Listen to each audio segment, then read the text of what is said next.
this session with you extremely well by talking about the bounce back loans and the fraud checks that were not deployed. So I want to ask you a pretty broad question to start off. We have, of course, read with interest both your speech and the media coverage following your recent exit from office.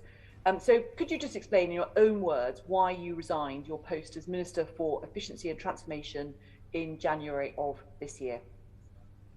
Yeah, well, there were two reasons. The first was, at the time, the government's foolish decision to take the economic crime bill out of the third legislative session, which I was very pleased to see after I left. Within a few days, they agreed to put it back on. And of course, now with events in Ukraine, that's been further accelerated with the first reading, I think, coming into the Commons in the next day or two. So I'm pleased about that. We might pick up on the detail of that a little later, but that is progress. So if I had achieved nothing else, I feel that was a price worth paying. The second issue was on the bounce back loan thing, which I remain extremely worried about. And the reason that I decided to make the stand at the point I did is that we are about to hit an inflection point on this loan scheme, because they were essentially 2-year loans that had a repayment point, and I think a point at which the claims could be made on the state guarantee after the 2 years. The 2 years is about to hit us, because the bulk of those loans went out between sort of April and June of 2020. And what I had been pushing for over a year was a proper dashboard of the performance of the banks and the management of their portfolio of these loans, particularly around the fraud issues. And that was never forthcoming. I mean, I asked and asked. I had a meeting just at the end of my tenure in November. I asked for it. It was minuted in that meeting. I got no response. I then sent letters in the middle of December, and they were not responded to by the time I left. I believe the letters have been answered, but the questions have not been answered. That's the latest that I've heard. And why this is important is that we are about to start paying out billions of pounds in state guarantees with no clear mechanism of what is expected of the banks in their job in chasing down the fraud before they get the guarantee paid. You know, they were paid to administer these loans, and there should be a clear expectation of the work that they should have done to mitigate the fraud against the taxpayers' ultimate liability. Thank you for that very clear explanation. I want to bring in Lord Young at this point. Good morning, Lord Agnew. I'm really sorry you left the government, and your resignation statement was one of the most remarkable events in my 50 years in Parliament, and those of us who have been ministers felt your pain. But in your interview with The Times, you said this: the failure of the government to tackle fraud felt so egregious and the need for remedy so urgent that I felt my only option was to smash some crockery to get people to take notice. What I want to ask is this: that before you did did you raise your concerns about officials, and your statement was really about officials, with the permanent secretary in the relevant department?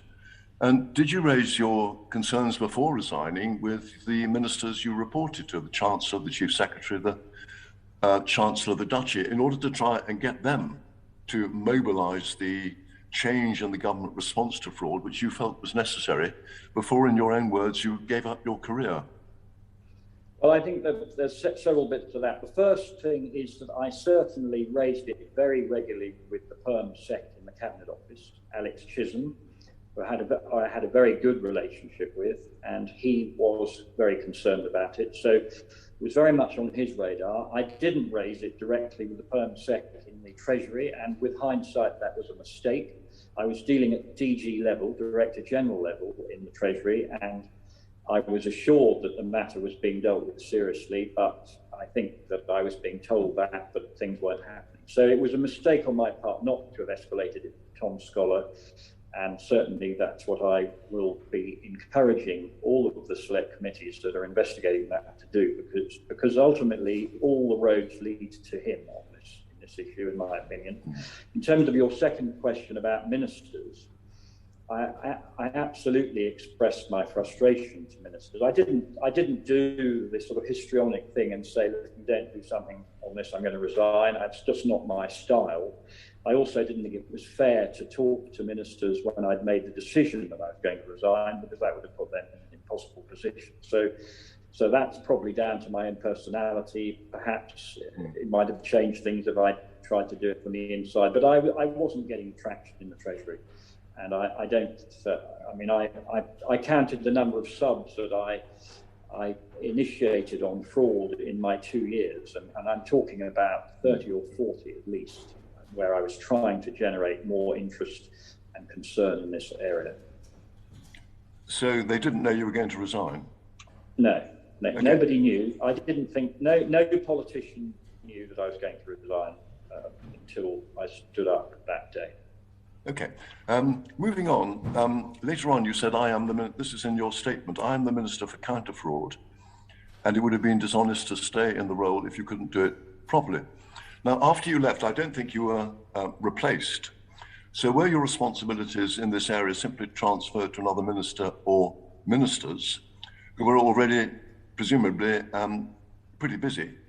And have you noticed any changes, apart from the economic crime bill, which we all welcome, since you resigned? Yeah, so there is 3.5 ministers have taken over of what I did in various forms, but the minister that has taken over counter fraud is ReesMogg, and he's now fully in the saddle. There was an interregnum of a few weeks, but he is now fully briefed on this and is gripping it, and I think shares my concern. So I'm pleased that we have someone of his intellectual caliber, and also he's a businessman. You know, he understands business. So he's taken that over. The CDL, Steve Barclay, whose role has rather changed as he's chief of staff, to the Prime Minister, but he is still connected to the Cabinet Office. He is very exercised by this, and I know that a letter has been issued. I haven't seen the letter, but issued by the Prime Minister on this whole subject, requiring a number of changes, which is grinding through the system at the moment. I think they're waiting for Treasury responses, which I hope will be imminent in the next few days, which will set out a path to tackle a lot of this stuff. On that point, some people have suggested to us that in order to reflect the seriousness with which government regards fraud, there should be a minister for fraud. Is it your view that fraud covers such a wide variety of crimes and departments that would be impractical, or do you see some merit in that suggestion? Well, I think it goes to the heart of a lot of the dysfunctionality of government, which is this siloing of departments and this obsession that the Treasury have for individual accounting officers across each department.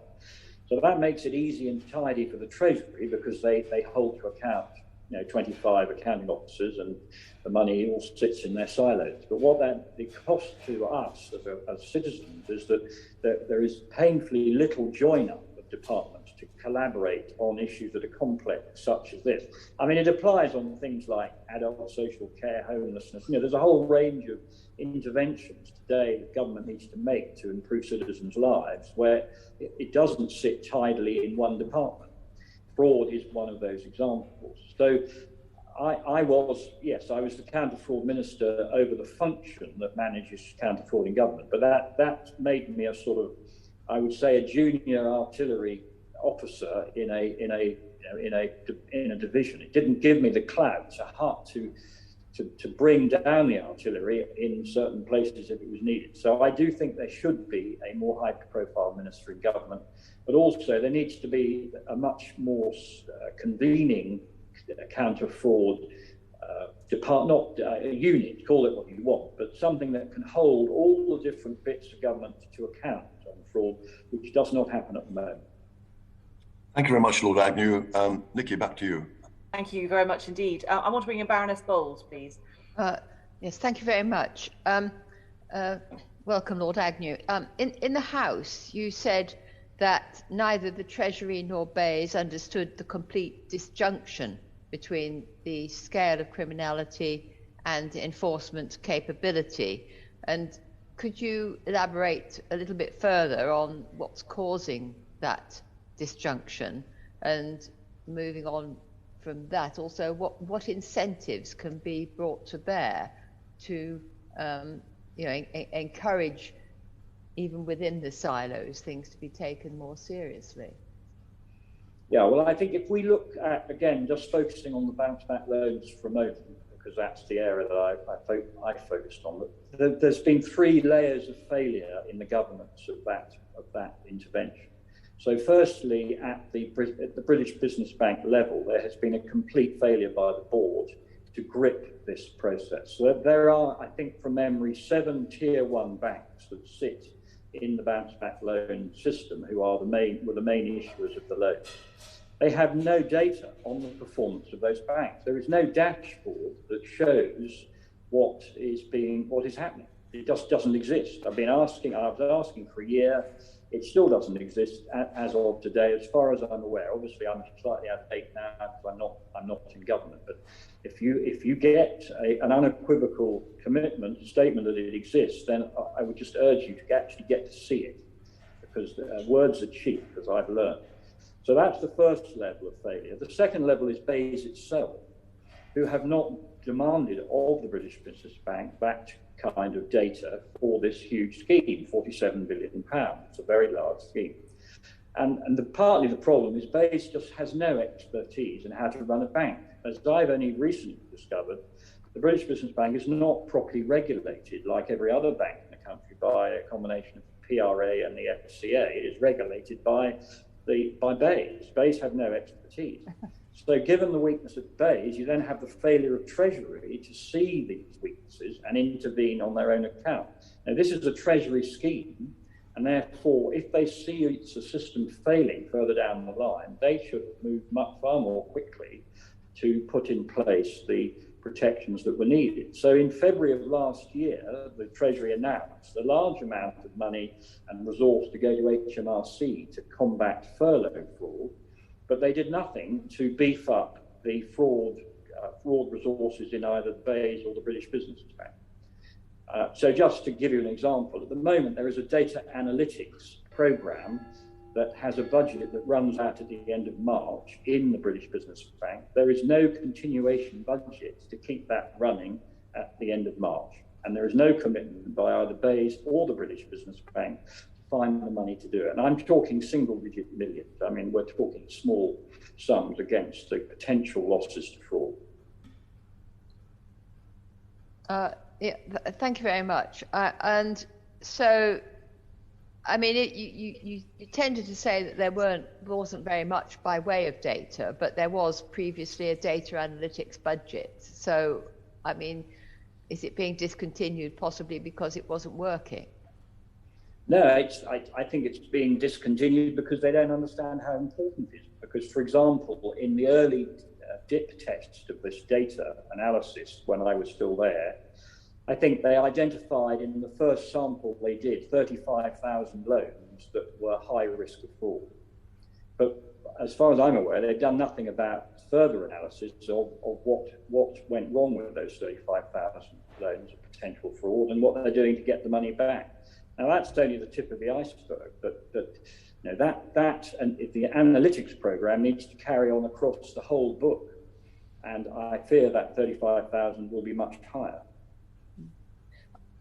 I mean, it might be quite difficult because I mean, I remember you know, looking at this quite a lot in the legislation that went through and talking about how the banks were going to get the money back. And of course, there was concern at the time that maybe the banks would be too tough, and there had been some examples of that.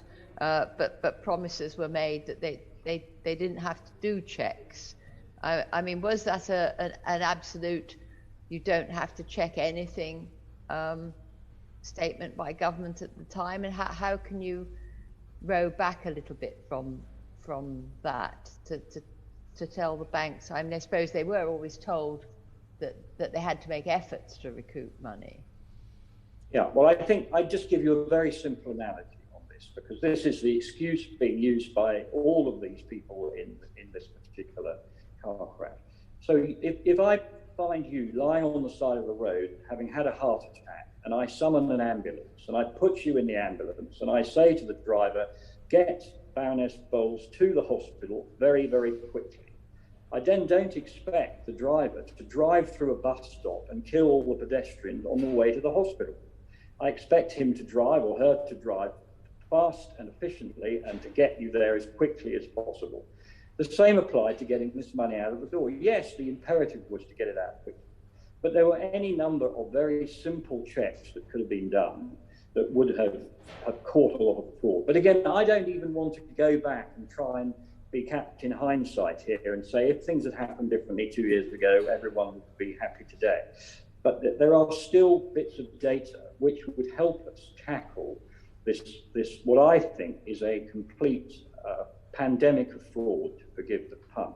So let me just give you three simple examples. How much of the money that was paid, of that £47 billion, went into company accounts, left those company accounts within a few days or weeks of the money hitting those businesses? In other words, we know there are hundreds of anecdotal examples of directors of these companies taking the money out of the business, putting it in their private bank accounts and going off and buying a sports car. Now that is a fraud. That was against the purpose of the loan. Now the banks will have the data on that. They know exactly where the money moved and when it moved. So can we please see the data, and what are they doing about it?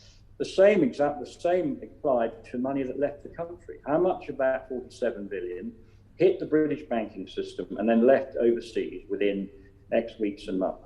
I mean, I sent letters of congratulation to border force staff who picked up suitcases of cash leaving the country, literally.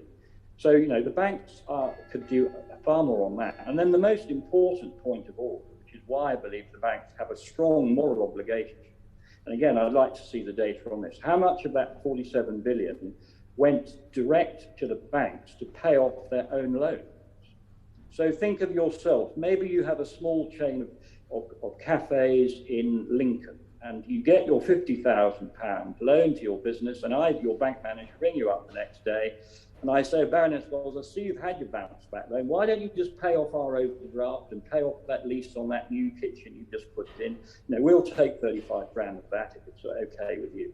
So I would say a large sum, I have no idea of the sum, but let's say it's 10 billion, went directly back to the banks to plug their own balance sheets.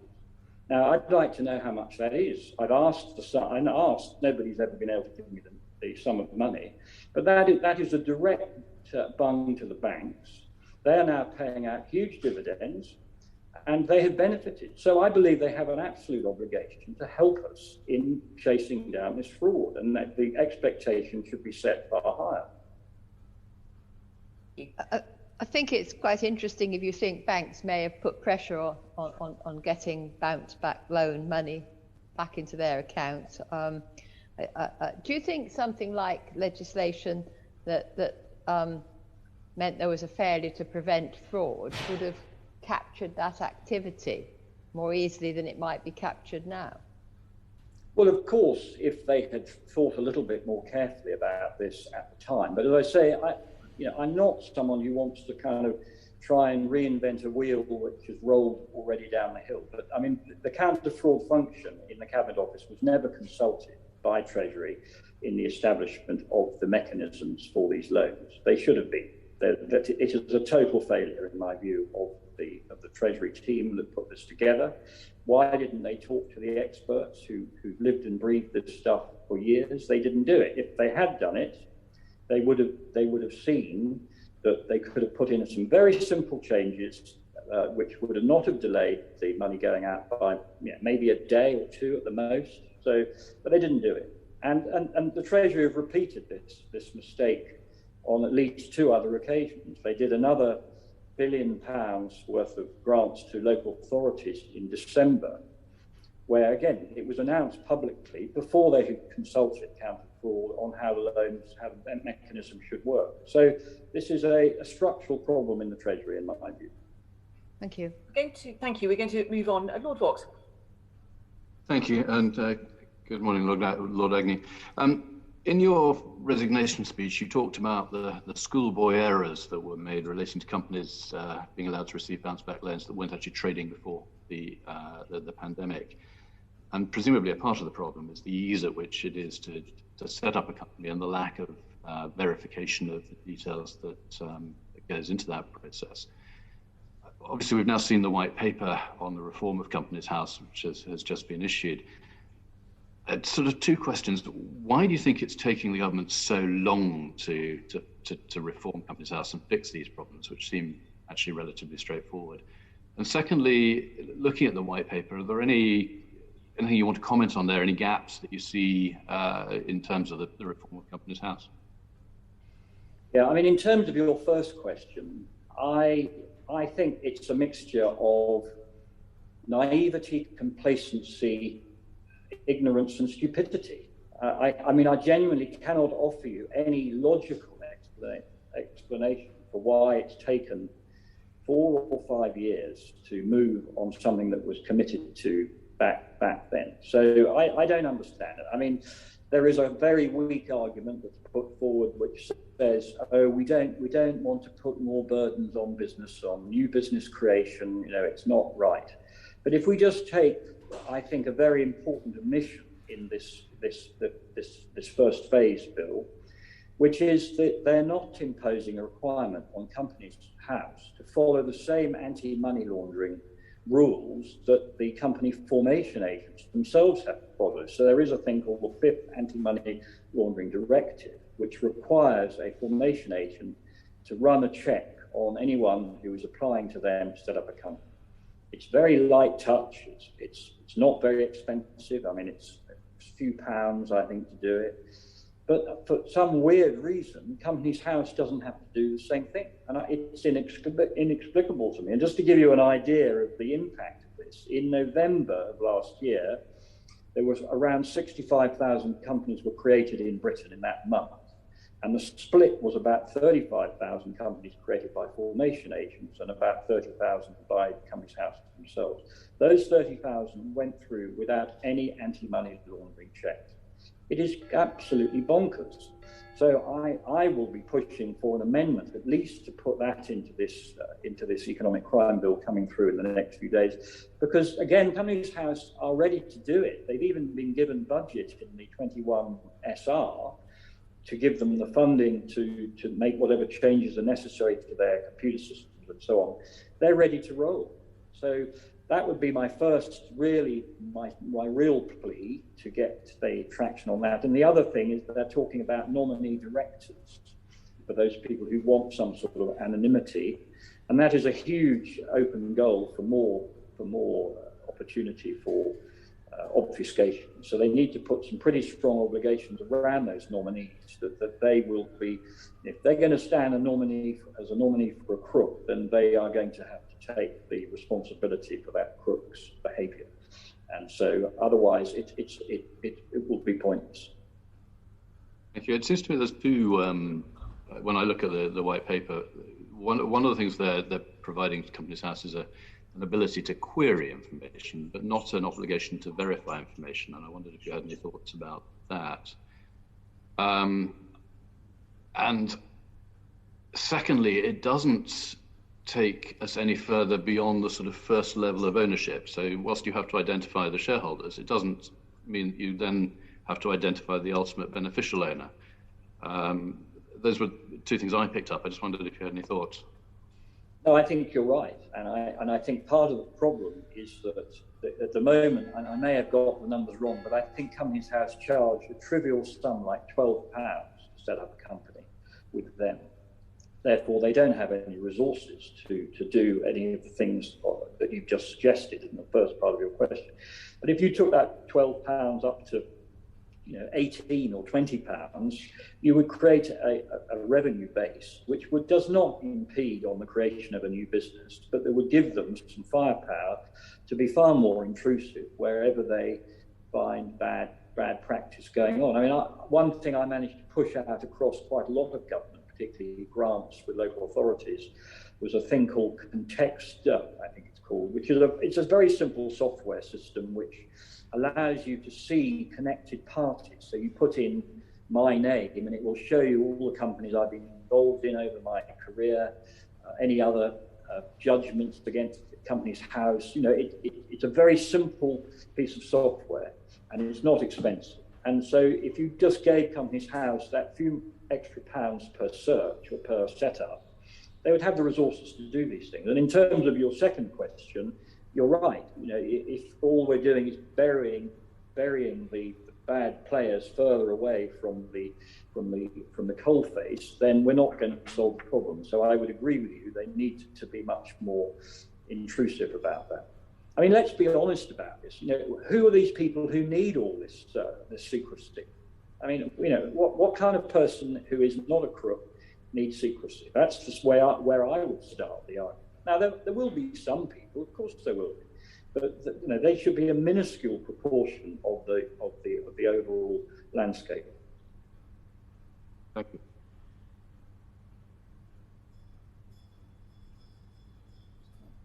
Baroness Hennig, sorry, I was muted. Good morning, Lord Agnew. You've talked about silos, and you've talked about the Treasury and its powers, and your own lack of power as you saw it to actually be able to influence change and do what needed to be done. Can I ask you a couple of questions? First of all, what do you think needs to happen to enable the government to tackle fraud more effectively? I mean, either in the Treasury or in the government machinery generally. What do you think would actually lead to more effective tackling of fraud? And secondly, you mentioned Jacob Rees-Mogg taking over your work. What sort of first steps would you like to see him take? I mean, do you think he'll have the clout that you felt that you didn't have? And if he has got the clout, what would you like him to do? Yeah, okay, well, let's deal with that bit first. Firstly, he will have more clout than me because he is a full cabinet minister, which I wasn't. So that gets him at the top table. He has SPADs, which I didn't have, and he hasn't taken over all of my portfolio. So he has got Brexit opportunities, but he hasn't got a lot of the other stuff that I had. So he's got a bit more headspace than I had. I mean, if I was to allocate the time I had available for counter fraud against the whole of my responsibilities, it was probably 5%. So that is not a sustainable way for such an important portfolio to be managed.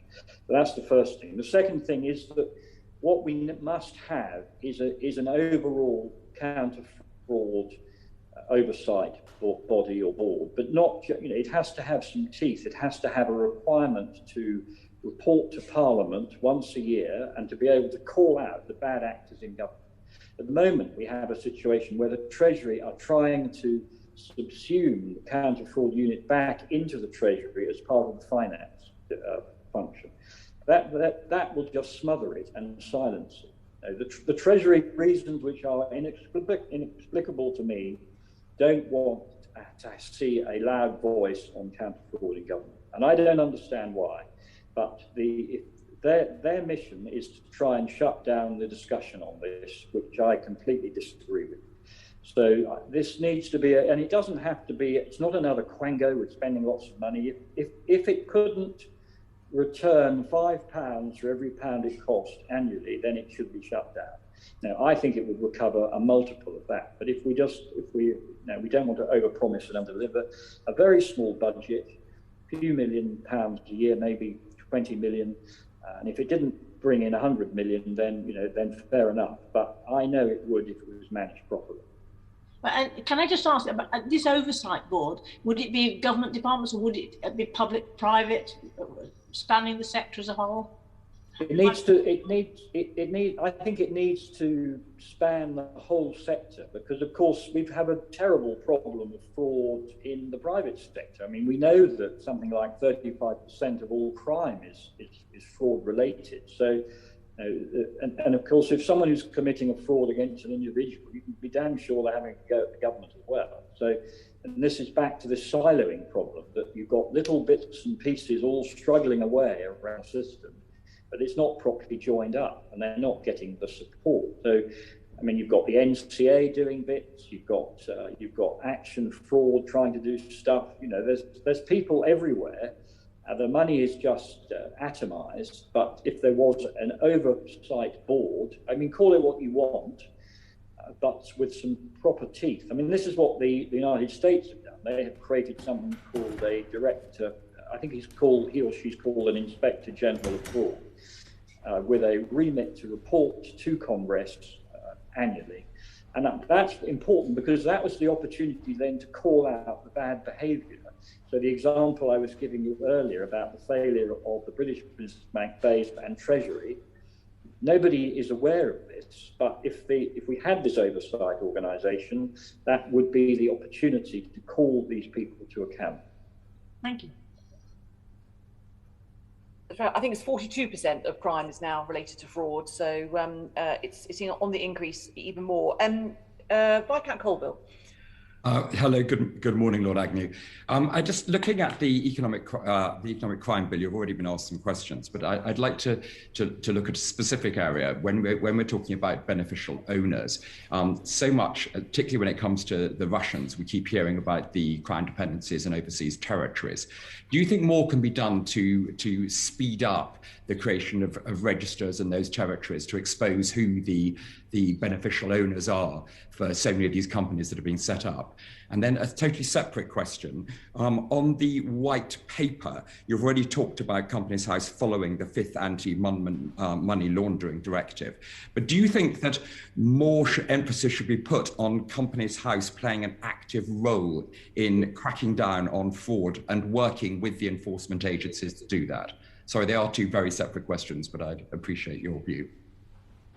Yes, so well, let's deal with your second question first. I think we have to be careful not to bog Companies House down in what can become difficult, complex investigations. But I think they should have an obligation to do a similar thing that banks have to do and produce SARS. I can't remember what the acronym stands for, but suspicious something reports, isn't it? Suspicious activity reports. Yeah, that's it, exactly. So I think Companies House should have an obligation to produce those.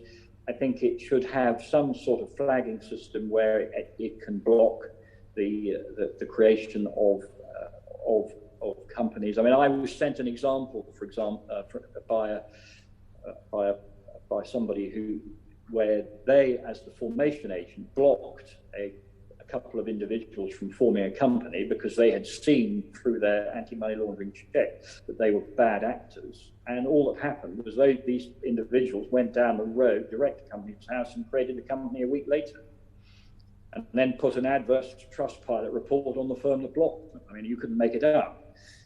So I think that the Companies House could do more, but we need to be careful that it isn't seen as a sort of anti-business, slowing things down.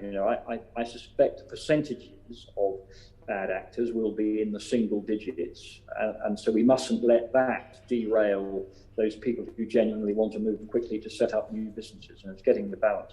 And I can't remember what just remind me. It was about the crown dependencies in these territories and whether or not we should speed up the establishment registers in those places. Well, we definitely should. I mean, as I understand it, we have written commitments from all of the overseas territories that they will have some sort of register in place by the end of next year. That is my understanding. I haven't had any dealings with them, so I'm only speaking from a fairly low knowledge base. But I understand that one or two of these overseas territories are very resistant to the idea, and so the devil will be in the detail. How good will these registers be? How often will they be kept up to date? How transparent will they be? But I do think we should be putting a lot more pressure on these people, because gradually, if you get more and more people who are prepared to be transparent and rigorous about this, you then leave a minority of territories who just have a reputation for dealing with shady people, and I think that will put pressure on them. So I agree with you. We need to be all over that, and again, there are one or two territories where a lot of this stuff is coming out of. There's a sort of 80-20 rule going on at the moment, as I understand it. So yes, I would urge you to keep up your campaign on that. Thank you very much. That's great. Chair? Thank you. Baroness Taylor, I know you had a supplementary on this. Yes, I did. Lord Agnew, good morning. You've mentioned the economic crime bill, and this is a piece of legislation that people have been pressing for some time. You've also mentioned that you wanted an amendment to fill gaps. We've been waiting for it, but it's now being presented as emergency legislation, and it's going to have 1 day in the House of Commons and 2 days in the House of Lords. I'm really concerned that this legislation should be fit for purpose. And I just wonder if you've got a view on that in particular. Well, as you know, politics seems to thrive on the urgent over important, and then things get rushed through and done badly. There is a commitment for a more detailed piece of economic crime legislation, I believe, to follow up in the summer.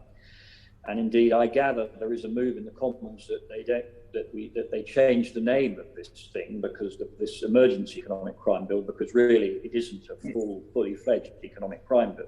Absolutely. And therefore, we should have a little bit more honesty about that. So I would agree with you.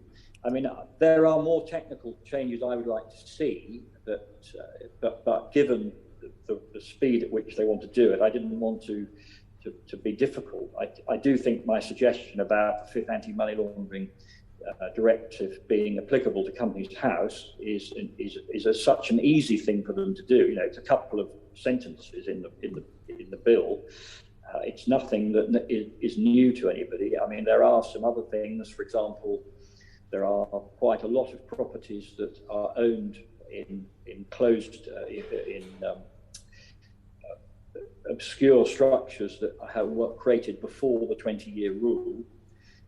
But you know, should one fuss about that? 20 years is still goes back at least to the Yeltsin era, which is when a lot of this trouble began. You know, when there was a sort of gangster capitalism took root in Russia just after the end of the fall of the Soviet Union. So I think one has to be practical about it. I think let's get something on the statute books, as long as they stand by their commitment to do a more detailed bill later on in the summer. That's the bit I'm worried about, that they might say, oh, well, we did this one in March, therefore we're not going to do this other one now. That's what I'm always worried about. So again, I would urge you in whatever way you can to get a very strong commitment that the full fact version is coming through in a few months.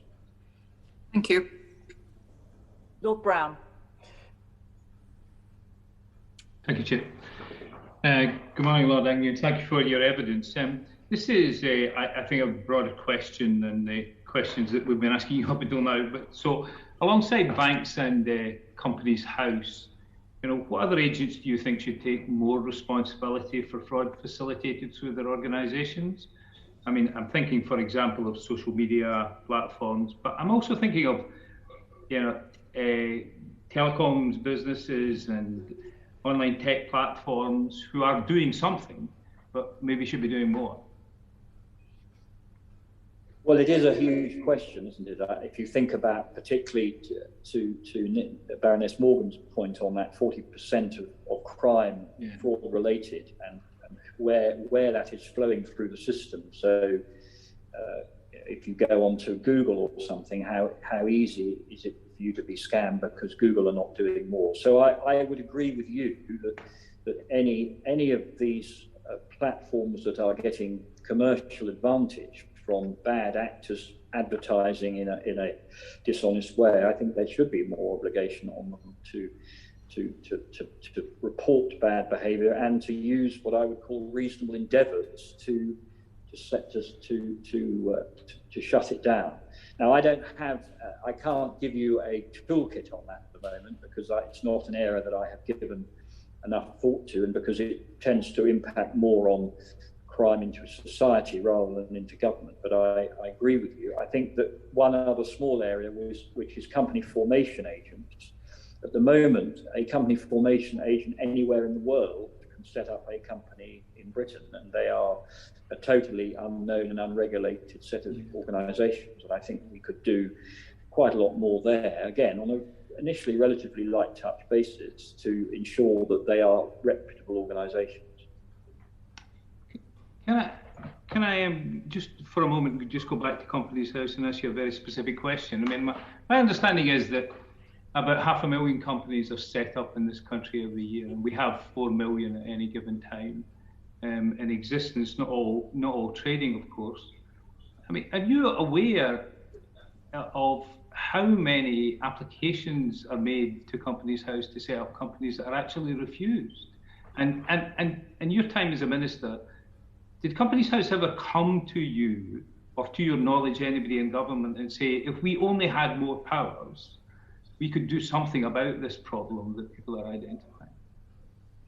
Yeah, well, Companies House, I had no direct remit over them, so I never had any direct discussions with them. But I suspect that the answer to your question, and I don't know this, but I'm sure you're right, is that the percentage that they actually refused would be infinitesimally small, and because the system is just not geared up to deal with it, which is why I made the point a little bit earlier that if you took that £12 and just made it £18, £6 on 500,000 new companies a year would give a reasonable fighting fund. But, you know, a few £1 million goes a hell of a long way in this business, actually, because with good data, you can find an awful lot out very, very quickly. And so I agree with you, and I think that's why I'd like to see that formation fee go up, but the money hypothecated to be available to do the sort of things that you just suggested. Just, if I may, in a similar vein, I mean, would you, when you had this very significant responsibility, I think, in government, and I think there's a great deal of admiration for you of the approach that you revealed in your statement that you had to this very important job. I mean, were you aware of other agents, you know, telecom companies, social media companies, online trading businesses? I mean, anybody in this business coming to government and saying, there are things going on that we're uncomfortable about, I mean, but if we got some help from the government, we could probably help deal with this. Are you aware of initiatives of that nature, or do we always have to go to these people and point out to them what they're doing? Well, I wasn't in that landscape, which partly to the reason I gave earlier, that of my total portfolio, this was about 5% of my responsibilities. And so I simply didn't have the bandwidth to go on to what I would call offensive action and go out and talk to the sort of actors that you are referring to. But I'm a huge believer that you align interests, and if you're a telecoms company and I as a business apply to you to put up, get a broadband subscription or something, you will do some kind of credit check on me, because you're not going to want to take a bad debt risk of a few £1,000s a year. So, you know, it wouldn't be that hard to extend that to some kind of fraud check as well. Are these people, are they bad actors? And back to my example on this this software called Contextor, it's just not that difficult to do this stuff. That's what's so frustrating to me. A little bit of thought up front in the plumbing of these things could make life a great deal more difficult. Lord Allen, I don't think you wanted to. I think we're just going to move on to Lord Allen, because I don't think there's anything you wanted to add to the questions raised by Lord Brown. Yeah, and on the social media, but just on the data point, Lord Agnew, one of the themes that's come up is the challenges around information sharing, particularly between public and private sector, that there's a nervousness. Lots of people know about the bad guys, but they're nervous about telling each other about the bad guys. I was just wondering if you had any experience of that, and how important you think it is that we fix that, so that where different people know about them, they are able to share that information. Yeah, well, again, I agree with you. That is often used as the excuse. And there is tremendous timidity across the system. People are frightened of GDPR, they don't understand it, and all that sort of thing. So there's two answers in my view to that. The first is that early on in my tenure, in sort of mid-2020, we set up a special legal resource in the Cabinet Office that had real expertise in GDPR. So whenever we had the story saying, oh, we can't share this piece of data because of GDPR, we would make them go and talk to this little team who had deep expertise in GDPR, and more often than not, they would show that it was perfectly legitimate, even under the current regulations. So that's the first thing. And then the second thing is, if we had a central counter-fraud oversight body, then that could become the clearinghouse for a lot of this data and encourage the transfer of this sort of information. Now, I know people are nervous about data, but actually, I think the debate's moved on a lot in the last 10 or 15 years. People are prepared to put their whole lives on Facebook and these other platforms and have their data sold and monetized in a pretty ruthless way. And I think on something like this, where we're protecting society, I think the arguments are very, very strong. Thank you. Thank you. Lord Sandhurst. Thank you very much, Lord Agnew. I found listening to you fascinating and valuable, if a little depressing. But taking a glass half full approach, you have said that you hope that your actions might prompt others finally to move the machine to act on fraud. If you could suggest one recommendation for our committee to make to government, what would that recommendation be? Yeah, well, the single most important thing will be to have this central oversight body, which is that can call out bad behaviour in government, whether it's lethargy, complacency or ignorance. But it needs to sit away from the Treasury, so that the Treasury must be answerable to it as well. That is the single most important thing in my view, and it could be done very easily.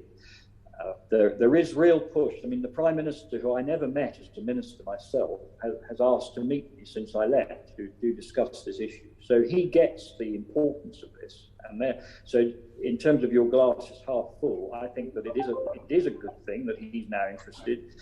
Just in the simple raw politics of it, as I said in my resignation statement, there is at least a penny off income tax sitting here, and it's probably a bit more than that actually. But the acknowledged sum that we're losing is 29 billion a year. That's NAO's data. Now, that's not some fanciful figure. Now, I'm not suggesting for a minute we can eliminate 29 billion pounds worth of fraud in government, but I do believe we could take a good chunk of that out.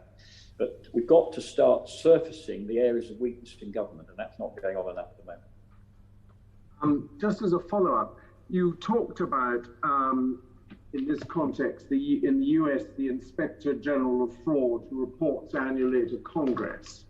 Do you know, and obviously we can find out, but I wondered, do you have any idea whether there are any comparable structures here for independent outside bodies to report directly to Parliament? No, not to my knowledge. I mean, clearly you have the select committees, yes. you have the NAO, you have the PAC, but they're not focused on this particular area, and they're too backward looking in my view. Yes. You know, they're not horizon scanning for the next set of problems which are going to hit us. They're not looking at what investments we should be making to deal with this. I mean, for example, it took me a year to convince the Treasury to have training sessions in counter fraud.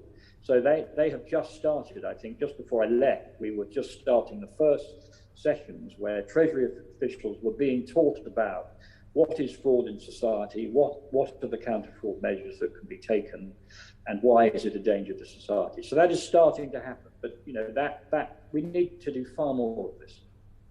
So we need something like the HM Inspector of Prisons or HM Inspector of Constabulary. Yeah, it has to be something like that.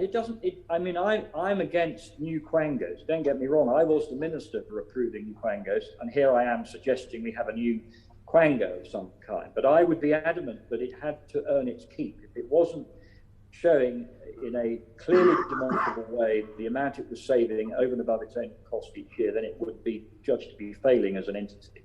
And I think that would be very easy to do. But yes, an HMS Inspector of Fraud would give it some teeth and some visibility. I mean, just to give you a small anecdote on this, after I left, I was contacted by 34 different journalists. And I spoke to very few of them, actually, because I've had very little exposure to dealing with journalists in my career. I've always taken the view, I get on with the bloody job. But I did a little experiment. I wrote back to all of those journalists and said, if you are interested only in the little drama of a junior minister leaving government, then you know, don't bother. But are you interested in this as a subject, as part of our society, which is important? And of those 34, 27 came back and said, this is something we're really worried about. We've been trying to get traction for months or years, and we just don't understand why this is not treated more seriously. So there is a real appetite down there to get stuck into this stuff. Thank you very much, Lord Agnew. Well, let's hope those 27 are listening to this evidence this morning, and we'll cover it suitably, although, of course, we're very well aware of other events going on. I just want to follow up on one question before we let you go. In your statement, when you were answering the question, and then obviously exited from office, you talked about officials in other departments refusing to engage constructively with the counter-fraud function that sits in the Cabinet Office. Did they actually, these officials, refuse, as in say no, we do not need to speak to the Cabinet Office, or we will not speak to the Cabinet Office? Or was there just a general attitude of we do not need to because we know everything we need to know already? Both.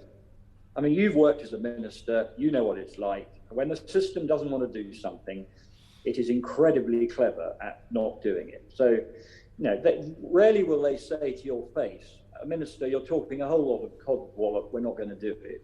But they will find innumerable ways to basically stop it happening. But in the case of Bays, they had only had 2 counter-fraud officials in the whole department when the COVID broke and these loan schemes were being constructed. They wouldn't engage with the counter-fraud function in terms of getting more resource in there to help them. They just wouldn't do it. And as I was explaining in an earlier question, it took me a year to get these training sessions running with Treasury officials to try and explain to them why this is an important part of the machinery of government. So yes, the counter-fraud, there needs to be much more of a culture of comply or explain. So if counter-fraud sends out some guidelines on how a new loan scheme or grant scheme should work, they should be the writ of the land, unless the department or the government or the local authority comes back and says, we hear what you say, but actually we're going to do it this way. We think this is better, and we'll stand by our judgment and we'll be judged by it. If that's how it should work. At the moment, the counter-fraud function does not have sufficient bite across the system. Thank you very much. I think it's fair to say we will all look forward to your speech in the debate on the economic crime bill in our House when it happens, hopefully, I suspect, in the next few days. But can I, for now, thank you very much indeed for the evidence that you have given this morning. And as Lord Young says, I think we can all agree that you are a great loss to the government. And I hope the Prime Minister appreciates that when he meets you. For the purposes of those covering the proceedings, I will say that I will now formally end the meeting. Thank you all. Thank you.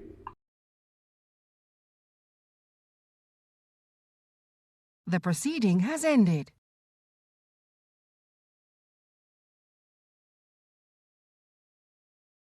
The proceeding has ended.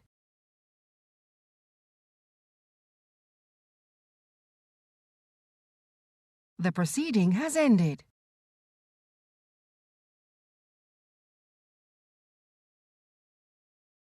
The proceeding has ended.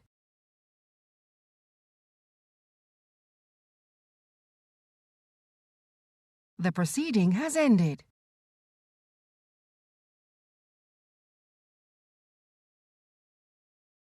The proceeding has ended.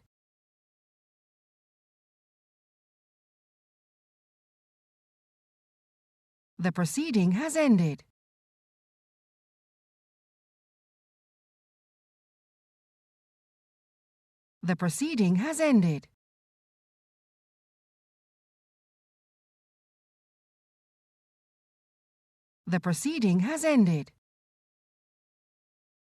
The proceeding has ended. The proceeding has ended. The proceeding has ended.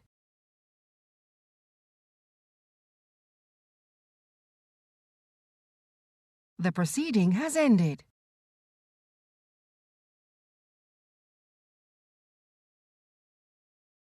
The proceeding has ended.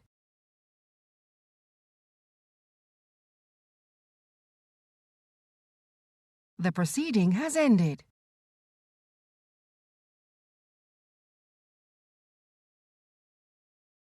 The proceeding has ended.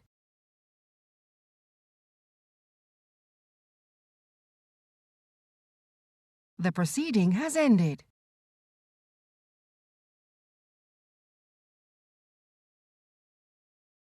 The proceeding has ended.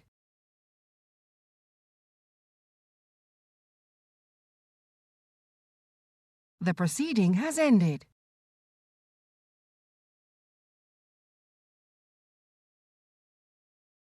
The proceeding has ended.